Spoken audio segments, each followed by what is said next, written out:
Friends, இன்னைக்கு நம்ம சித்ராஸ் கிச்சனில் பார்க்க போகிறது ஐயராத்து இட்லி மிளகா பொடி. இதுக்கு தேவையான இன்க்ரீடியன்ட்ஸ் என்னென்னு இப்போ பார்க்கலாம்.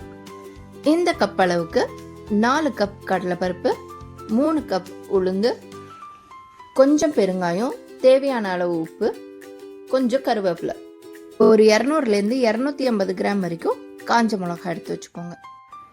நம்ம எடுத்துருக்கிற பருப்போட அளவுக்கு இந்த அளவுக்கு மிளகா சேர்த்தாதான் நல்லா சுள்ளுன்னு காரம் இருக்கும்.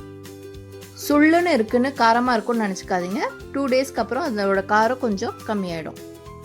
இப்போ இதை எப்படி பண்ணலான்னு பார்க்கலாம் வாங்க. இப்போது அடுப்பை ஆன் பண்ணிவிட்டு வீட்டில் இருக்கிற கொஞ்சம் பெரிய கடாயை எடுத்து வச்சுக்கோங்க. வானிலை நல்லா காயட்டும். இப்போ வானிலை நல்லா காஞ்சிருச்சு. ஸோ இப்போ இதில் நான் கடலைப்பருப்பு போடுறேன். கடலைப்பருப்பும் உளுத்தப்பருப்பையும் ஒரே டைமில் போட்டு வறுக்க வேண்டாம். கடலைப்பருப்பு லேட்டாக வறுப்படும், உளுந்து சீக்கிரம் கருகிடும். ஸோ ரெண்டுத்தையும் தனித்தனியாக வறுக்கணுன்றதை மறந்துடாதீங்க.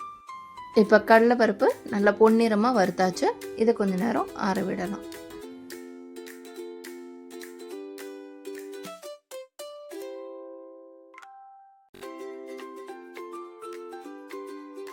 அடுத்து உளுத்தம்பருப்பை ஃப்ரை பண்ணிக்கலாம்.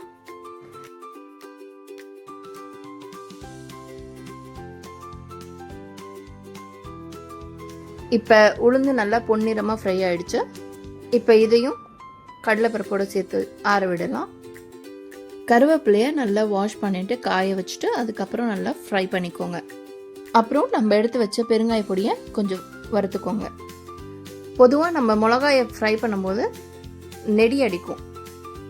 ஆனால் பெருங்காயத்தை வறுத்துன்ட்டு அதுக்கப்புறமா நீங்கள் மிளகாயை வறுத்தீங்கன்னா அந்த நெடியே இருக்காது.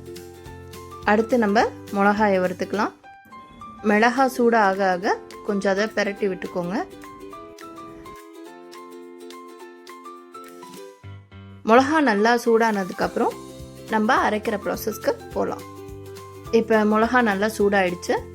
ஸோ அரைக்கும்போது மறக்காமல் தேவையான அளவு உப்பு சேர்த்து அரைச்சிக்கோங்க. அஃப்கோர்ஸ் அரைக்கும்போது கொரன்னு அரைச்சிக்கிட்டாதான் ஐயராத்து இட்லி மிளகா பொடி கிடைக்கும். எல்லாத்தையும் கொஞ்சம் கொஞ்சமாக போட்டு கொரன்னு அரைச்சி எடுத்துட்டேன். நம்ம எல்லாத்தையும் கொஞ்சம் கொஞ்சமாக அரைச்சி வச்சுருக்கிறதுனால எல்லாத்தையும் ஒன்றா கிளறி விட்டுட்டு அதுக்கப்புறம் எடுத்து பாக்ஸில் போட்டு வச்சுக்கோங்க. தனித்தனியாக அரைக்கிறதுனால நம்ம ஒவ்வொரு வாட்டியும் உப்பு போடணுன்னு அவசியம் இல்லை. தேவையான அளவு ஃபஸ்ட்டே சேர்த்துட்டோன்றதுனால அரைச்சிட்டு அதை கிளறி விடும் போது அதுலேயே மிக்ஸ் ஆகிடும். இப்போது ஐயராத்து இட்லி பொடி ரெடி.